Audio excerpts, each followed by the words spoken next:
Hey guys, this is Seven's Geek from thegamefanatics.com, and today we are going to be reviewing BloodRayne Betrayal for the Xbox Live Arcade. BloodRayne Betrayal is a spin-off game dedicated to the BloodRayne series. But what does it have to do with BloodRayne? Remember the original BloodRayne from last generation? A scantily clad vampire attacking Nazis. This has nothing to do with BloodRayne. This is an anime Xbox Live Arcade side-scrolling platformer beat-em-up with Castlevania-type fighting elements and creatures. It is literally Castlevania on rails. BloodRayne Betrayal tries to be what Super Meat Boy and Mega Man accomplished, but does it extremely poorly.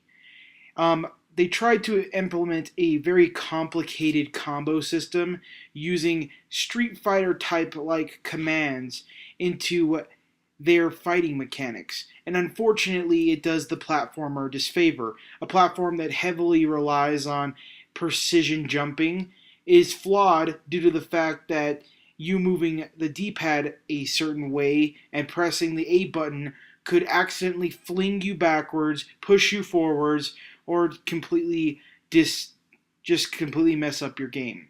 Added to the fact that the Xbox 360's D-pad is already a bit sketchy, the messed up controls due to the fact that they tried to add in a ridiculously complicated fighting system makes this game even more unplayable and frustrating than it needs to be. Unlike Super Meat Boy or Mega Man or any of those other 2D extremely frustrating platformers, this does not actually give you a fair chance. Some of the things that you're required to do require multiple button presses and D-pad configuration and all this other stuff that makes the game a complete mess. This game lacks identity and it lacks good gameplay. This game only has visuals going for it. Other than the visuals, the game just lacks in everything that needs to be a solid Xbox Live Arcade title. And for the premium price, it really doesn't hold up to some of its competitors out there. If you are a complete masochist who somewhat likes the BloodRayne universe for the lone fact that it has vampires, and you like Castlevania, but you don't like it for the exploratory figures, and you just like it for the character models, then this may be the game for you. But otherwise, I really don't see the point in this game at all. The gameplay is fundamentally broken. The boss battles and everything seem extremely strange. It's frustrating for frustrating's sake and not frustrating for rewarding sake. It's one of those games that the developers try so hard to be old school, it comes off as offensive. BloodRayne Betrayal is an absolute waste of time. I suffered through 9 chapters of it and couldn't even bear myself to complete the last couple of chapters.